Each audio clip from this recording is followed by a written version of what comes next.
Senate Democrats hoping to take a big step forward on voting rights before heading home for the holidays. Today, Democrats meeting to discuss a possible filibuster carve-out specifically for voting rights. Comes after President Biden said that voting rights are his #1 priority. There's nothing domestically more important than voting rights. It's the single biggest issue.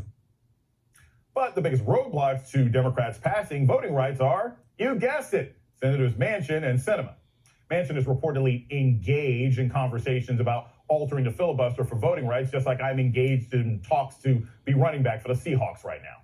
But look, we've been here before. Manchin signaled support only to withdraw it later, reminiscent of Charlie Brown in the football. This time I'm gonna kick that football player to the moon!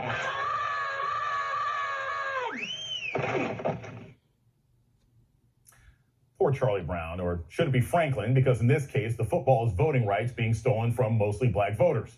Also remember, this discussion comes in the wake of Manchin and Sinema voting for filibuster carve-outs for the debt ceiling, but so far not willing to do that for voting rights.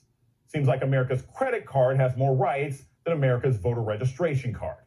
Joining me now, Brittany Cooper, professor with Rutgers University, and Roy Tatem, executive director of Legal Shield and formerly with the NAACP. Thank you so much. I will start with our new guest, Roy. I've got to ask you this, and I think nationally, in Washington, D.C. and New York, people are trying to figure out what Senator Sinema is doing. You are in Arizona. You are in a state where voting rights have been gutted. You are in a state where her very chances to be reelected are affected by the kind of voter suppression laws and big lie nonsense and audits that Republicans are pushing.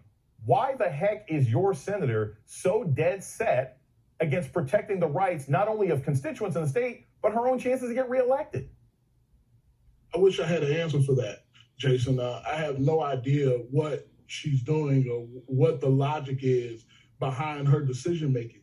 She's not met with us as a community, whether it was NAACP or the Urban League or any of our civil rights organizations. We don't understand the logic. She won't talk to us.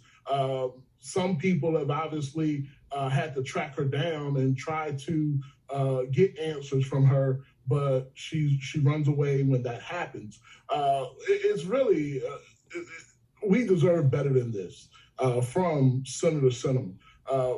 100,000 African-American votes helped her become the senator for Arizona. We deserve better as African-Americans. We deserve better as a community. We deserve better as a whole. The LGBTQ community came out and strong for her, and she claims to be their strongest ally.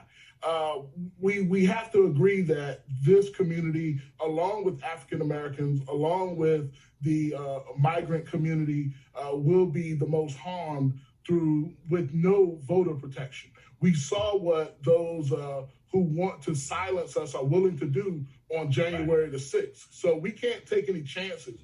And she said, if we take out the filibuster, then if the Republicans get in the power, then they'll do the same thing. Well, with no voting protection, she's handing the Republicans the win. She's handing the Republicans the ball on the goal line. So I want to continue with this idea. Roy just mentioned, Professor Cooper, that 100,000 African Americans put Kristen Sinema in office. Black voters are really the sort of ground zero, even though this is not a specifically black issue. Black voters are ground zero when it talks about voter suppression. That is generally what Republicans are targeting. And what we have just found out is that one of the ways they tried to do that is not only through voter suppression, but also misinformation. We have a report that just came out now that says that Kanye West's 2020 presidential campaign, which was a very, very vague attempt to somewhat like distract black voters and get Brexit voters and everything else like that, it was completely funded and backed by Republican elites. Yay, how could you be so heartless? Professor Cooper, what the heck were Republicans even thinking in putting somebody like Kanye out there? Did they really think that was going to affect votes one way or another? And second, he is possibly engaged in voter fraud by hiding some of this information. Do you think Ye could be in some sort of legal trouble? I think that he will get away with it with impunity in the way that most Republicans who are skirting the rule of law seem to manage to escape all forms of accountability. But I think that one of the things we got to recognize about Republicans is that they have no problem manipulating their own community. Just like we saw with the text messages coming out about Fox News folks knowing that the coup was a problem, but then reporting on it as though it wasn't a coup and as though it wasn't particularly violent. They will use misinformation and disinformation campaigns to manipulate anybody that they think that they can pull to their side. And so they targeted and wanted to peel off a small segment of Black male voters just because in such close elections, that kind of targeted appeal seems to work. And so that was the Kanye play, was to peel off a particular kind of conservative-leaning Black male voter.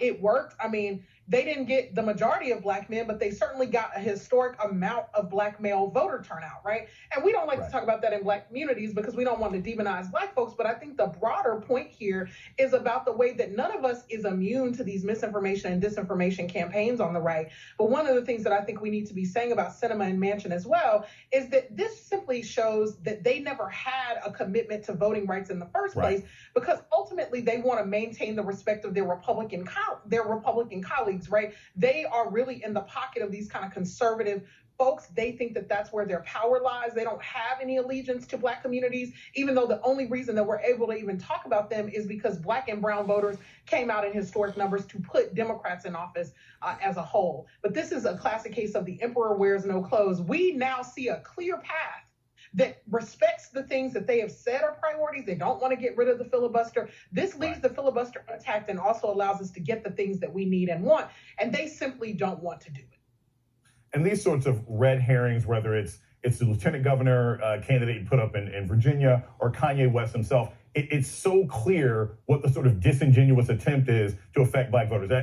I'm old enough to remember Kanye West standing on national television saying George Bush doesn't care about Black people. He is now the living embodiment of the story of OJ. I want to play for both of you this audio right now of President Biden talking about how important voting rights are and what the problems are with the Republican Party, and get your thoughts on the other side. We've supported Democrats fighting for voting rights bills since day one of our administration, making sure that we have unanimous support among Democrats in the Senate, which we do. But each and every time it gets to be brought up, that other team blocks the ability even to start to discuss it. That other team, which used to be called the Republican Party. I've been to a South Carolina State graduation. I didn't hear a lot of cheering there. It might be because what President Biden said doesn't make much sense. He's blaming the Republicans for the inability of voting rights to move ahead when it's in fact senators like Manchin and Sinema that are the problem. Right, Roy? Absolutely. They have the power. The Democrats control the White House, the Senate, and the House. So all of the campaign promises that you made on the campaign trail, that you made on Super Tuesday, that you made traveling through the South, deliver. That's all we're saying is deliver. Martin Luther King, in one of his final speeches, the mountaintop speech, he said, all we say to America is be true to what you said on paper. That's all we're asking. Roy Tatem, first off, thank you for being one of the few people on television who can quote something other than the content of their character when we're talking about Martin Luther King. Thank you all so much. Brittany Cooper, sir. Roy Tatem, for joining us this evening. Thank you. Thank you.